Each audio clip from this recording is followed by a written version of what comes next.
Hello, welcome to my channel. If you're new here, I'm Katie Mixon, and I love making videos about minimalism, sustainability, and motherhood. I love making new friends, so be sure to say hi in the comments so that I can greet you personally. In today's video, I wanted to talk about beginning minimalism. Minimalism often sounds very overwhelming. Like you picture the studio apartment with only a mattress on the floor in it, when in reality, minimalism is a concept and a mindset that is really something that everyone can incorporate to some extent in their lives. We are all minimalists in certain areas, whether we realize it or not. And so I wanted to talk about how you can get started minimizing some other areas of your life if perhaps you're feeling like you would like to do so. I told him I can be a fighter if you want. I'll be there to catch you if you fall. I can make it brighter when it's dark, when it's dark. I told him I would do it all for you, and I know you do it for me too. I can be a fighter if you want, if you want. Yeah, I can be a fighter. I can be a fighter if you want. I can be a fighter if you want. Yeah, I can be a fighter. I can be a fighter if you want. I can be a fighter. So I'm going to start by sharing a little bit of my personal journey with minimalism. When my husband and I got married, he lived across the country from me and we both had our own place. This means that he had an entire apartment full of furniture and I had my own house with roommates filled with my furniture that I had picked up here and there or that had been gifts from people when I got my house so that we would have furniture to start out with. And then when we got married, we were also given some wedding gifts and a lot of household items. And so our first apartment together was consolidating our wedding gifts, all my stuff, and all his stuff.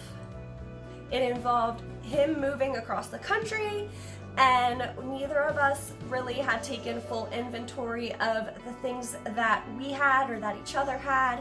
And so we ended up having doubles of a lot of things.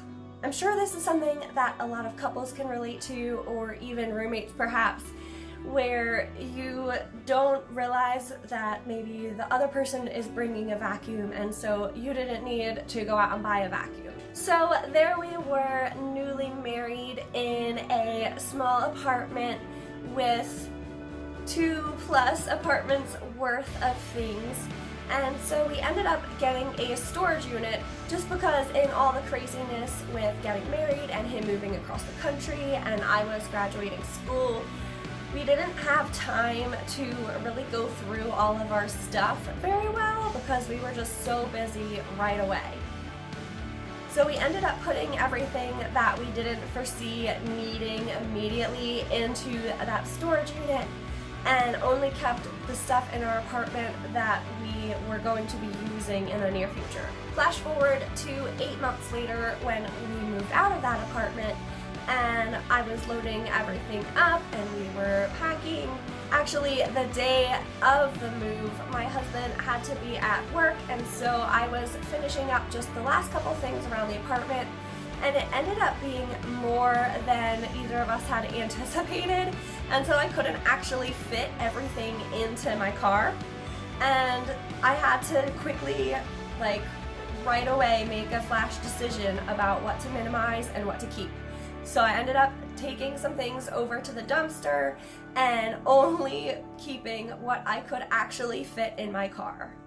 Of course, we still had our storage unit full of things, and we did gradually work on selling some of the items out of there that we knew that we weren't going to be needing. So flash forward a few more years to when we bought our first house. We had our oldest daughter then. She was about 6 months old and we had another baby on the way. Since we were buying our first home, we really wanted to get rid of our storage unit. And so in that home was the first time that we had all of our stuff all together in one location. As you can imagine, this was also incredibly overwhelming for us. My husband, again, is working full time, and I was staying home with my daughter, but I was also pregnant and tired, and so it was taking us a while to go through all of our things.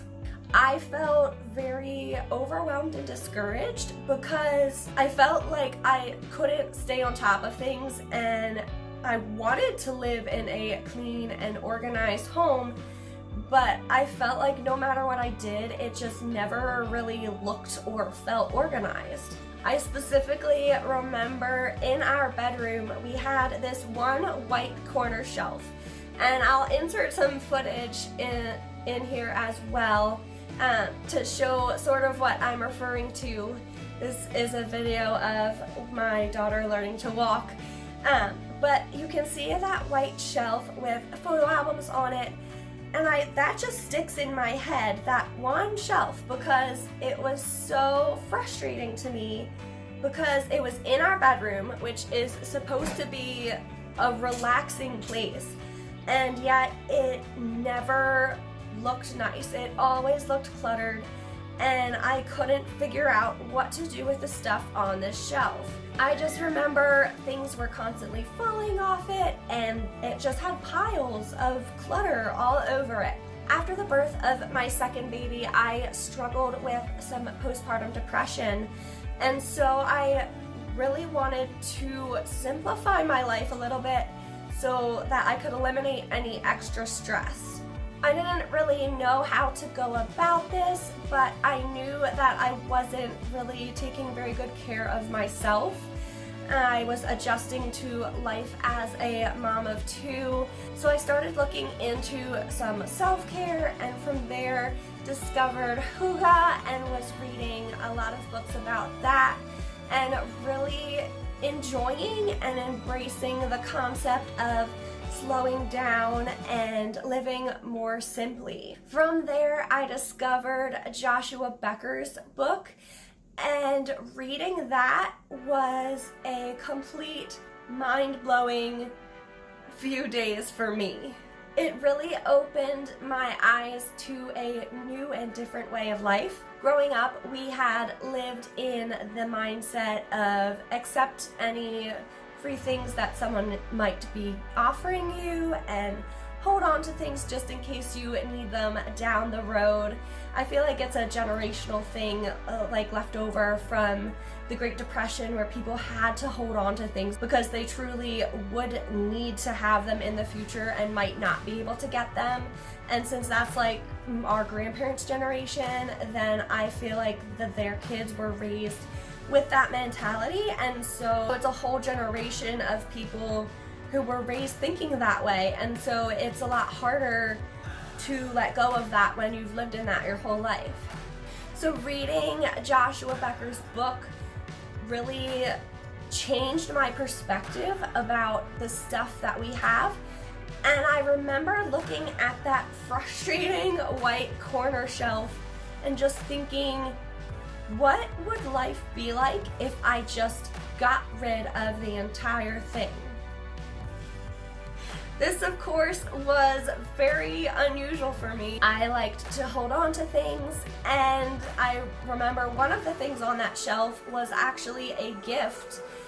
It was a latch hook rug, like a craft project that I'd had for years and never completed and didn't really enjoy doing either, but couldn't let go because I always thought, well, someday I'll finish it, and it was a gift, so I really should keep that. But the more that I thought about it, the more I realized that this was not adding to my life in a positive way.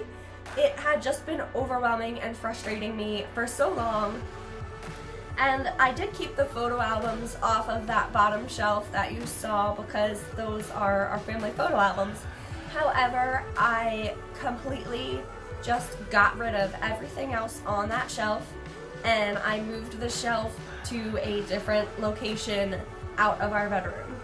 I later ended up completely selling that shelf, but for me, decluttering that shelf and just letting it all go was what really sparked my getting started with minimalism. I felt so relieved, like such a weight had been lifted off my shoulders now that I didn't have this cluttered shelf in my bedroom anymore.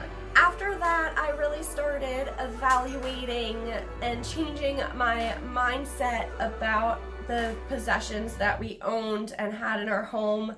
I reserved every book on minimalism and simplifying that I could find at the local library. And I have just learned so much and been viewing my home as a place for living and not for storing items.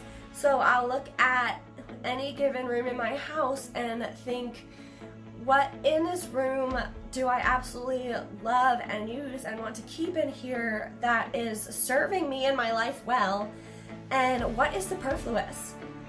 I've come to realize that I really like open spaces and clean lines, and I like not having the stress of looking around and seeing things that I need to do. Having less has enabled me to be able to take a step back and relax instead of sitting down and looking around the room and seeing a million chores needing to be done and things needing to be picked up and things needing to be organized that are all making me feel like I'm a failure because my house is a disaster. Of course, a major mindset shift like this doesn't happen overnight, and so it's still something that I'm definitely working on. I'll go through phases where I'll perhaps buy a few too many things and then I'll have to reconsider that a few weeks later, or I'll go through phases where I'm really excited about decluttering and I'll just get rid of a ton of stuff. So it definitely is something that you have to keep working at, and that's why I feel like the perception around the word minimalism is really deceiving, because it's never this point where you've arrived and you're done decluttering for the rest of your life and now you only have a mattress and that's it forever. That may work really well if you're single and living alone, but say you get married or have kids, you are going to need a few more items besides that mattress. So minimalism looks different for every person depending on the stage of life that they're in or where they live or any number of situational and circumstantial things.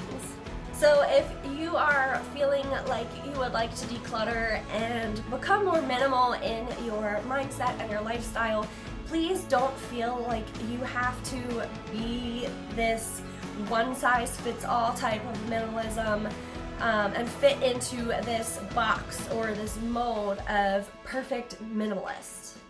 You can change how you think about your things, you can change how you shop, you can declutter just a few things and you can keep that in mind as you purchase new things. Do I need this? Do I love this? Will this serve me really well? And you can still be pursuing minimalism. You don't have to be perfect. So I hope that that encourages you, especially if you think of a minimalist as being a very specific way.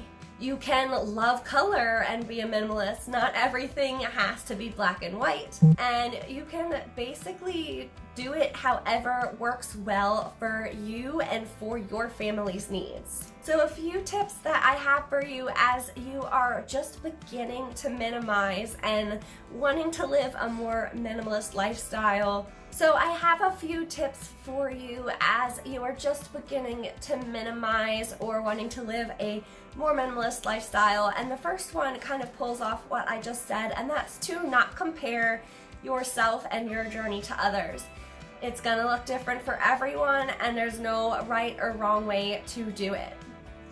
My second tip is to find community to help keep you inspired, whether this is YouTubers or someone on Instagram or a friend you know in person who is working towards the same sort of goals. Once you get into the hard work of decluttering, it can be really easy to lose that inspiration and motivation, and you just need to have someone in your life who can help you to get that motivation back. My second tip is to not get too hung up on where to start or what to do first or what order that you really need to go in. There's a lot of different methods out there and a lot of them work really well for different people, but there's not really any right or wrong method for everyone or for a specific person.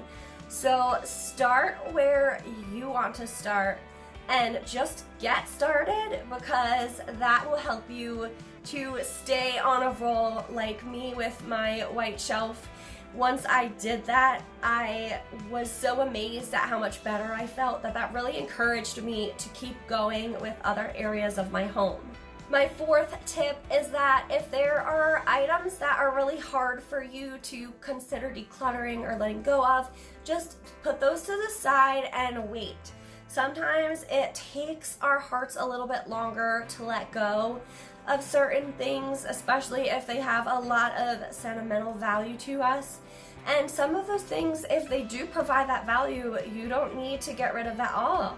Perhaps you just need to use it or put it where you can see it more often so that can play a bigger part in your life. Don't hide away the things that you love and that are important to you for a special day. Just use it now, because it's not adding value to your life when it is hidden away.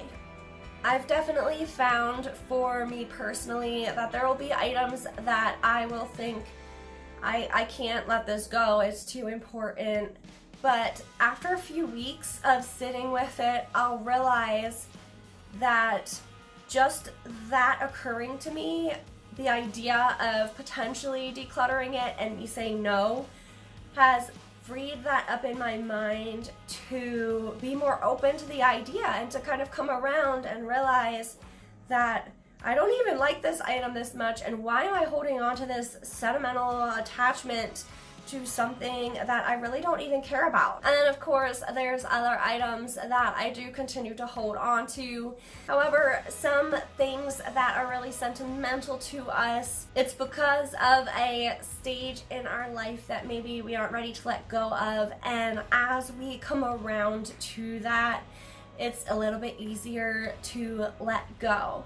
For instance, my daughter's little bassinet, I really had a hard time letting go of that because I didn't want to not have my little baby anymore. But I kept a few of her newborn outfits that were really special to me, as well as her baby blanket, and that I have in a small little memory box.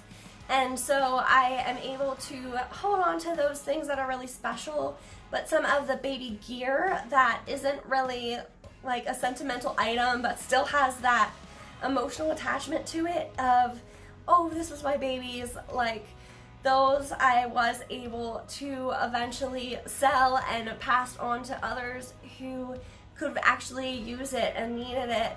And it really helped to free up space in my home, and I'm sure that it helped others out as well. And so they weren't things that I really needed to hold on to, but it did take me time to let go of. So if you're not feeling ready to get rid of something, absolutely don't get rid of it. You don't have to get rid of anything. It's just freeing up our minds and our homes from the things that we don't want, that are just cluttering up our lives and covering up the things that we do love and use and want to keep. Things such as junk mail or bags of clothes that don't fit our kids anymore, that we just haven't gotten around to going through. Items like that that hold no sentimental value to us are really good places to start to get the ball rolling. If you're enjoying this video, please give it a like and subscribe to my channel if you haven't already. I release new videos every Tuesday at 7, as well as bonus videos on Thursdays. Be sure to also hit the little bell button. That way you'll actually get notifications every time that I upload a new video, and so you won't miss out on any content. My final tip for you as you are thinking about beginning with minimalism is to keep track of what your priorities are. In one of my previous videos, I mentioned how writing down your family's priorities can be really helpful with keeping you on track. And I still think that this is a really good exercise and a good thing to have written out on paper to refer back. Something that we tend to do as people is hold on to items that perhaps remind us of our past selves, or that are wishful items of the person that we would like to become. Now, neither of these things are wrong to do, but it's important to take a really good look at ourselves and determine, okay, is this something that I really am going to do and I can get rid of X, Y, and Z to make more time and space for this so that I can actually pursue that now? Or is it something that you're like, oh, I would love to be like this someday, but realistically, it's probably not going to happen because you haven't made it a priority in your life this far, and you probably aren't going to in the future. So a big part of minimalism is really getting to know yourself and know your priorities, and to know, who do you want to be? What is the life that you want to be living? And to be able to let go of all the excess that is holding you back from who you want to be. That is it for today. I hope that this video encouraged you and that you are excited to get started with minimizing. Please don't forget to like and subscribe to my channel. It really helps me out a lot. And of course, leave a comment. I love making new friends, and I would love to be able to keep the conversation going in the comments. You can check out more of my videos on minimalism or decluttering by clicking the playlist I'll have right up here. And I hope that I will see you in the next video. Happy minimizing!